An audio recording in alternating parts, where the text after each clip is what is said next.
Hi everybody, my name is Anne Harrigan. I'm the music director of the Billings Symphony Orchestra and Chorale, and today I'm going to be doing the concert cues with you. I am so excited because we have two fantastic guest artists today, but I'm going to start with somebody who I just met 5 minutes ago, but I've been a huge groupie fan.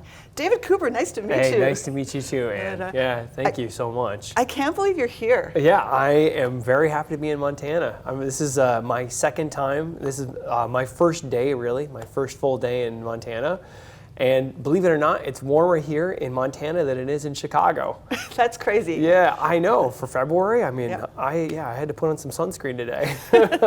That's Montana for you. Yeah. So David, folks here may know, I think a lot of people do know, as I said, I am a huge fan, so I'm going to embarrass you a little bit, but you are, to me, the Tom Brady of the horn. Oh, thank you so much. Well, you are. Yeah. You play in the greatest brass section in the world. There is no disputing that. Yeah, the Chicago Symphony Brass Section is pretty legendary. I grew up listening to them, and that's one of the reasons that I became an orchestral musician. And to get to sit in Dale Clevenger's chair and to carry on that legacy, it's just such an honor and a thrill too. That is really cool. And it's a really exciting thing also because our principal horn, John Dutton, was a student of Dale Clevenger. Oh, wow. And the first time I got to go to Chicago Symphony rehearsals, I knew he had subbed there. Wow. In Chicago Symphony, so I was texting him, watching you play and saying, I remember when you were sitting in that back row, I heard about it. So that'll be really exciting. And so just so everybody knows, David is going to be not only performing the Strauss Horn Concerto No. 2, which I'm sure we'll talk about, but he's also going to play with our brass section, and I think they're going to have a lot of fun together. Yeah, we have a fanfare. It's actually by Strauss. Yes. It's the Vienna fanfare, so that'll be really fun to play. It's going to be a huge blow. They were having so much fun with it with rehearsal. You can tell they're amped up, they're excited. I mean, the folks here, they love to play so much. And to have you playing with them. You've been a bit in demand. You're going to be giving a master class on Thursday. Yeah, absolutely. I'll be working with the local horn players, the horn students, and we're broadcasting it for the University of Montana as well. You are? Yeah, yes. that'll be really nice to, kind of be able to help out in a wider audience through the state. Isn't technology great? Well, and actually, that's kind of the reason you're here, because as I said, I've been in awe of you, and I've had the opportunity, thankfully, to attend Chicago Symphony rehearsals. I saw you at the Planets at the Wakamena. Oh, yeah. I saw you in Brahms 2. In fact, I saw 4 performances of Brahms 2 from different vantages. Wow. Including behind you, which is very cool. Yeah. And I can remember thinking, wow, do you think I could ever talk to him? But I didn't have the courage, But then during the pandemic, you were giving free master classes to students on Facebook. It blew my mind that you were doing that. I mean, for me, it was just a calling, right? I knew the music had stopped, and it stopped for all of us, and it stopped suddenly. And so I wanted to do something to kind of give back to the community, and I knew the professionals would be okay because eventually our concerts would come back, but the students were the ones who really needed encouragement. So I used technology. You did? Yeah, I reached out on Instagram and just said, hey, listen, I'm going to be hosting live masterclasses, live free masterclasses, and whoever wants to play for me can do so, and we're going to start in 15 minutes. And so basically, or I announced it, we'll do it in a couple days. And I actually got some really great students to play for me. One student from Argentina who is fantastic, and hopefully we're going to be able to get her to come up and study in Chicago eventually. Well, that would be awesome. That's exciting. Yeah. And one of the other students is from Venezuela. He was in the Simon Bolivar Orchestra, and now he is studying in Chicago. So we were able to get him up from, he moved from Venezuela to Argentina, and then from Argentina up to Chicago. And yeah, he's just been such a powerhouse. He's like playing in Chicago Civic now, and he's playing first chair at Roosevelt. He's just, it's really great having him around. Nelson Yolvera. I'm sure you'll hear about him in a few years. A few years, we'll remember. David Cooper got him here, right? Yeah. So anyways, that's how I had the courage. Yeah. And I reached out to you personally, and you were so kind to say, hey, I'd love to come. Well, you're also the conductor in the Battle Creek Brass Band, right? And the Battle Creek Symphony, which is the same town as the Battle Creek Brass Band. Oh my gosh, no kidding. Wow. Yeah. So my teachers from Michigan State used to go and they'd play E-flat horn in the brass band of Battle Creek. And that's one of like the premier brass bands in the world. It is. Yeah. It is. I've conducted them. Yeah. And not to go into too much of a rabbit hole, but when I first became the music director of the Battle Creek Symphony, which was just a couple years before I became the music director in the Billings Symphony Orchestra. So there was a crazy time in which I had 3 orchestras and a 5-year-old. So. Oh my gosh, yeah. But anyways, I remember when I got in front of them and I'd studied the score, and I'm looking for the horns, and I'm looking for the horns, and I'm looking for the horns, and I'm not seeing anything that looks like this, right? Yeah. What I am seeing are little things that look like tubas that shrunk in the wash. Yeah. And I finally figured out, well, those people are playing the horn part, and that's when I found out about those instruments. The E-flat horn, E-flat horn. Exactly, yeah. I didn't know they existed until I heard about the brass band of Battle Creek, yeah. So, well, I'm glad to hear you've had that connection. Yes, it's a great organization. So, well, let me show you my instrument really quick, and then I'll put it away, so I don't have to hold it all awkwardly. So this is a double French horn. And the reason we call it a double horn is because there are 2 horns in one, right? So we have 2 sets of slides here. We have the top set and the bottom set. And so the top set, you can see the slides are a little bit longer, right? And then the back set is like a miniature version of the top set. So this is a smaller horn. And so the reason that we have 2 sets of horns is because one is really good for the lower notes. It has a more mellow sound, and the one is a little bit better and more secure for the higher notes.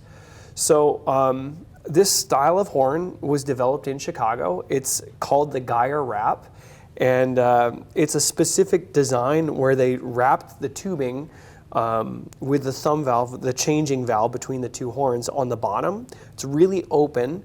And yeah, this horn has made it all over the world. Like makers are doing them in Germany and in England and all over the United States. But they were developed in Chicago by a maker named Carl Geyer, and that's what we play in the Chicago Symphony. So yeah, this particular horn wasn't made in Chicago. It was made in England by Paxman. But my normal instrument is made by Steve Lewis. You might ask, why do I have 2 horns? Well, this is a slightly smaller sound, a smaller instrument, and I thought it would be a little bit better for a smaller orchestra. And my instrument at home is great for the Chicago Symphony, and it really projects for the back of the hall. Oh, yeah. But this one is a little bit more, nimble. So this is like your baby, except not your real baby. You have a baby. I do, absolutely. Yeah, we have a 6-week-old, and she actually likes the horn. So, I know, I'm so excited, which will be when she starts to play the 4th generation of horn players in your family, if I remember. Your grandfather, your father, you, and now maybe your daughter, is that right? Well, I mean, hopefully, I'm not going to, push her into it, but I will share my excitement with whatever she decides to do, and hopefully, we can get her to make a few sounds on the horn. I'm sure it'll be great. Yeah. Well, for me, the horn is one of the most beautiful instruments, but also is legendarily difficult. At least in terms of, and part of it is because you have, those 3 valves, but those would only make 6 notes if you were going to count the double horn, right? So how do you make all the, since it has one of the widest ranges. It sure does, yeah. It's 5 octaves. So how in the world do you make all the rest of the notes? Well, a lot of, a lot of air and your lips, right? Yeah, so I can play a whole scale with just one fingering, right? That's probably why people say it's really difficult, just because you can use one finger and you can hit like a whole scale of notes. So you really have to like hear the pitch and then have to be secure in what you want to play. But yeah, I don't really think about it as difficult. I just think of it as rewarding and a very fun challenge. Every day I pick it up first thing in the day, and I make sure that I always practice, when I first wake up. And, I've never been bored yet. And I've been playing for over 20 years. So, wow. Yeah. Oh, that's pretty exciting. Yeah, for sure. So what do you think about the Strauss? So Strauss wrote 2 concerti. One was the Opus 7, which he wrote, I think, when he was 17 years old. Yeah. One of the first pieces he wrote. And then this second concerto, which was one of the last pieces he ever wrote. And this is Richard Strauss, by the way, not Johann Strauss. Best known for the theme from 2001: A Space Odyssey, also known as Also sprach Zarathustra. Yeah.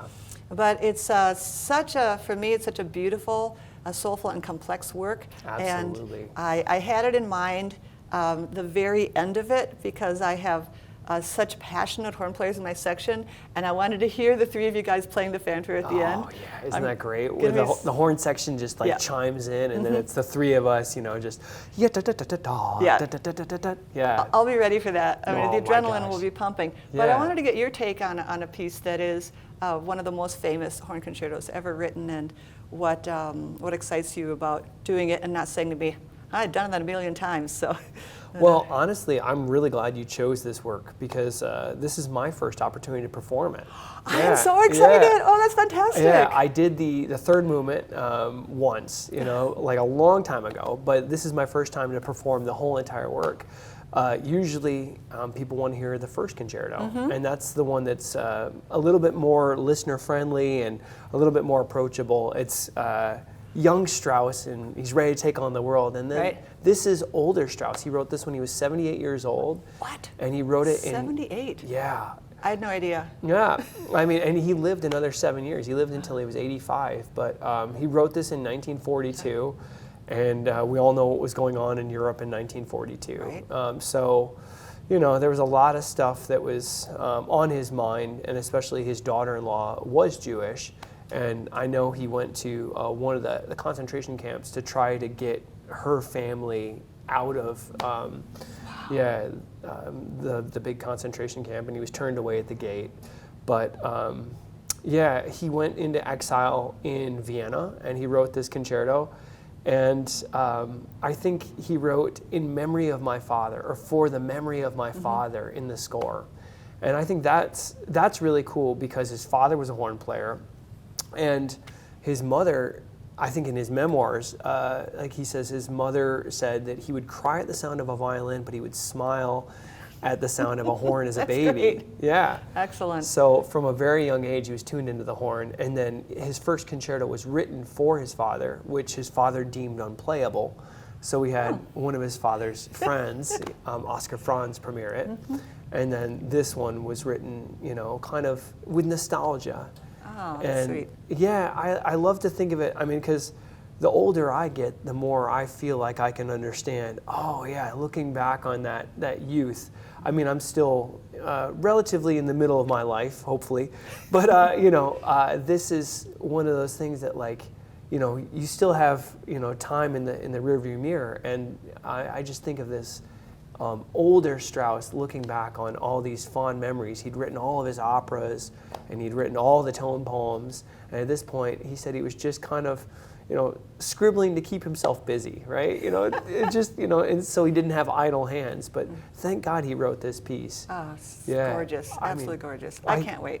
I hear bits of, he wrote this right after Capriccio. Okay. And then I hear little bits of his other opera, The Rosenkavalier. I hear that in some of especially the end of the first movement. That's one of the chromaticism and the melodic phrasing. The phrases just go on and on and on, and I just love it. And then of course that second movement is just so sweet and just singing. It is. Yeah. And you were playing that just before you left for your baby. Yeah. You showed me a video, so it just shows what a beautiful lullaby it is. It really is, yeah. It's just really sweet. Well, I can't wait for our rehearsal and our performances together. I hope that you have a wonderful time. I think audiences will love it. Folks, if you know that the concert is this Saturday at 7:30 p.m. at the Alberta Bear Theatre, and we're also going to be offering a live stream option, which is available, I think, for 7 days afterwards. Just go to billingssymphony.org if you're interested in more information, or just give us a ring. And we'd love to talk to you about this concert, which will also have Appalachian Spring on it. Not Appalachian Spring. I have to say that 10 times. Come from my East Coast background, I always say it wrong. Appalachian Spring. Also, we have the Peter Meechan Songs of Hope. Yes. And the Strauss Vienna Philharmonic Fanfare. And so this is David Cooper right here in Billings, Montana. So excited, can't wait to work with you, and we'll see you in rehearsal in a bit. Hey, thank you so much. Nice you. to meet you and nice to talk to you, and looking forward to seeing you all at the concert on Saturday. Thank you again. So that was David Cooper. How exciting to have him here with us. And now I have two even more exciting guests. One I'm meeting again, well, for the first time in a long time, and a long time friend. And please welcome Barbara Sample and Mike Cruzan. So we are doing Appalachian Spring, and we are going to be doing a photo choreography. And if I can, I just want to kind of tell the story of how it happened. Please do. How I remember it, in any case. So Michael Sample, as almost everybody here knows, is an icon in the area, a great photographer, a great kind of caregiver of Montana with his famous books and his calendars. And I got to know him through the Greens, actually, John and Carol Green initially, and then through Rotary. And one day at Rotary, I was going down, and it was probably not at the Northern, because the Northern was closed before then. And he came running down after me. And he said, "Have you ever thought about doing a concert, putting photos to music?" And I was like, "I've dreamed of that." And we started talking. He says, "I want to do Beethoven." And I don't remember why Beethoven didn't happen, but we ended up on Appalachian Spring, which I think was wonderful. Yeah. it was. It Great turned choice. out. And it was a year-long project. It was something, for starters, this was digital. Correct. And But it didn't start that way. because, why is It that? was film. It was filmed because Michael didn't shoot digital. Not at that time, no. No. Yeah, he shot all slide film. And he felt strongly about it for a very long time. I bet. Yes, I recall. He was a hard sell to go digital, but it was where the industry was going, Yeah. and he eventually broke down and went digital. But until that time, he shot slide film. I think when I knew him, it was exclusively slide film. I think so. The entire show was slide film. And we settled on this concept of Appalachian Spring. And to start with that, how many images did he start with? Oh, we started with over 600 on the first grouping, Oh, 600 images? I didn't even know that. and then about 120, 130 on the second group. Okay. So there was, you were pushing 800 images then to pick and choose what matched how you felt about the music. And I can remember that process very Yeah. well, because we would listen to the music and you'd have all these pictures, and they're all fantastic, and we'd tell stories about how the pictures would. I'm not going to tell some of them because there's some of the moments where they're my favorite moments, and it's like how they were told. Well, you probably remember them. So, but it's interesting how everyone had a story, and so you had to listen to the music and then look at all these pictures and kind of go, that one. And sometimes it would be me, and sometimes it would be you, and sometimes it would be Michael, and it kind of all of us together, for the most part in your living room, if I remember, going through and listening and kind of saying, which is the piece, that fits this exact moment in time, and it starts out with this very slow opening of a flower in the snow. We were talking about it in rehearsal, actually. Right. Because the orchestra starts really quiet, and so quiet, it just emerges. And let's face it, spring in Montana is not like spring in Maryland. Correct. There's a lot of snow, I've seen it. And so I love the fact that we started with snow, and then had this slow immersion of these several photos that he took that kind of became almost a movie unto themselves. And then how the ice is slowly melting. And then we kind of transitioned into a faster section, and there's this little picture. Okay, now I'm going to admit something you remember, that I would say, that furry thing. And you would say, that's a fox, or that's an elk, or that's a whatever it is. Animal, at least get that close. Yeah, right. Oh, no, I had no idea what these animals were. So, did that really white, furry, jumpy thing, So in this case, I believe it was a fox. Yeah. And so kind of poking its head out. And so it was such a great, fun transition. So you've known Michael, you've known him for a minute, Barbara. A few minutes. Yeah.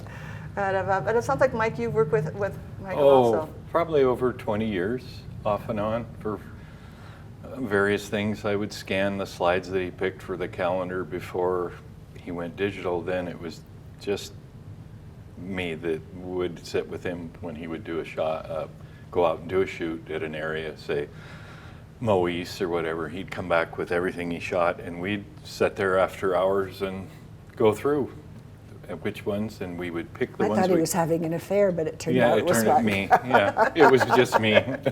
And we would pick the ones that we thought were possibles for little pictures, and then possibles for big pictures. Oh, for the calendar. Right. So Right. these ones that went in the folder that was big, those would be the full page. month, and then the other ones were for just the little pictures. And we would sit there for hours and go through the entire shoot that he went on, and he may have been gone for 10 days, 2 weeks. Too long, for my opinion. Yeah, and we would go back through them, and then he would leave and come back 3 months later with another go-around. And he could tell stories about every picture. He'd come Yeah. home and we'd watch some of his photography or look at some of it, and the kids can still say, "Oh, do you remember when Dad was talking about Moise?" Or do Right. you remember when he was over in eastern Montana and he found these gorgeous pictures? And the kids they got introduced to Montana in a way that, most kids never get the chance, because of course we hiked and did all those things. But when he'd come back, it would be like, "Well, I've got dinner ready," and the kids, "Well, Dad has photos." That's great. And so, he really introduced the kids. Yeah. And certainly one of them is still very much involved in photography, but their experience of Montana has been kind of a personal, like they own it. They're so taken with it. But don't you feel like that's everybody's experience of Montana? It's not just your kids. I mean, the majority of people who live in Montana or travel Montana have seen Michael's images in one shape or another. And they Correct. were in the airport when you walked in. When you arrived in Montana, they were Michael sample images. He had these books that were in every national park, in Montana. And of course, you said the calendar. And so in some ways, Michael really shaped, parts of Montana that we would never bother to see because we Who were would? I mean, Yeah. some little corner in the woods somewhere, and he'd come up with something that was just gorgeous, drop dead gorgeous, or crawling, crawling through the snow and waiting for 2 days for this grouse to appear. Exactly. Or hanging outside of an airplane, for Pete's sake. I can imagine what you thought about that one. That's such a good idea. Yeah. He probably didn't tell you till afterward. No, he did tell me, and we had a discussion. I bet you did.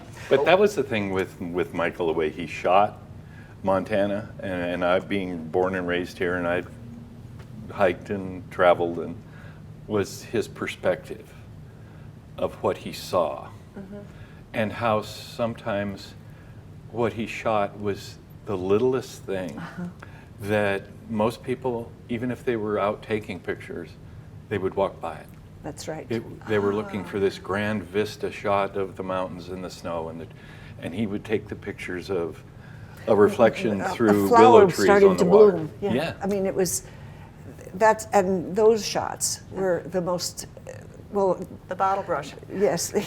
What's fun now is that they're in our bedroom, and I wake up every morning to gorgeous things that he's given us, and but you're right. His favorite thing wasn't the grand vistas, because, we see them, everybody sees them, but he wanted us to see the exquisite beauty of the small as well. Yeah, things people would walk by. Exactly. Now you've seen this with orchestra, you've seen the performance. Correct. What was it like for you knowing the pictures, the photos for a long time, and then all of a sudden seeing a choreography of the photos to a piece of music? Did that change how you heard the music, or did it change what you thought of the pictures? Both. Because I felt like the pictures added to the music as well as the music adding to the pictures. Enhanced it. Yeah, they were just married so well. Thank and you. it was just wonderful to see the two of them together. Yeah. And it made the hair on the back of your neck stand up. I mean, it was that. Oh, that's really sweet. Well, I wish we could have a big screen like showing all these pictures now. Of course, we'll have them at the concert, and we're hoping also to do a digital concert hall sometime in the future where we can figure out a way to put the two together, because I feel like this is a work of art that we created, and I want it to be memorialized in that way that it's got some permanence, even though live music tends to be very fleeting. But just considering everything that went into this, I really would love to see it. And I hope that people enjoy the live concert when they see it and laugh. Do you remember this is the second time we've done this, but the very first time we did this, we performed it here in Billings, but we also performed it in Battle Creek, Michigan, which you all heard that I conduct the Battle Creek Symphony. We were just talking about the Battle Creek Brass Band. So Michael and Barbara came out and gave my daughter a book. And I remember we did a school concert, and that was so much fun because these kids in urban Battle Creek, they had never seen any of these animals, and they were just oohing and eyeing. You know, this is in advance of the adult concert, and it was so much fun to see these city street The kids. energy Oh, it was crazy, phenomenal. you know. Yeah, that's right. Well, and I think this is wonderful that you're doing this. It's a wonderful legacy for Michael, so thank you. Oh, I'm so happy to do it. I'll get a little teary. So am I. Yeah. Yeah, we're not going to be able to avoid that, but they're happy tears too. So Well, it's wonderful. memories, I mean, so. you know, because of the pandemic, my kids they're not flying or going places. But my son in Bozeman was like, he's flying in, he's in Texas right now with NASA, and they're flying him home in time to get to Billings so that he can come to the concert. And I just hope it all gosh. works, because Yeah. he was like, Mama, of course I'm coming. You know, and I'm like, well, okay. Well, it's very exciting to have created a work of art like this. I don't get to do that very often because I'm the conductor, I'm not the creator, and I certainly wasn't the creator here, but I get to have a little hand in it, and so. But your vision was what made it possible. So thank you. It So- was really It's amazing. wonderful. Yeah. Well, it's really delightful talking to you about Me this. too. Brings back a lot of memories, and I can't wait to, go through it again. So. Well, and I can't either, so it'll be special, a special All right. night. Thank you. Thanks everybody for listening. I'm Anne Harrigan. I'm the music director of the Billings Symphony Orchestra and Chorale. I hijacked Tom Singer's spot today just to talk to these folks, and he'll be back with you for our Sukin Series concerts. And I thank you for listening.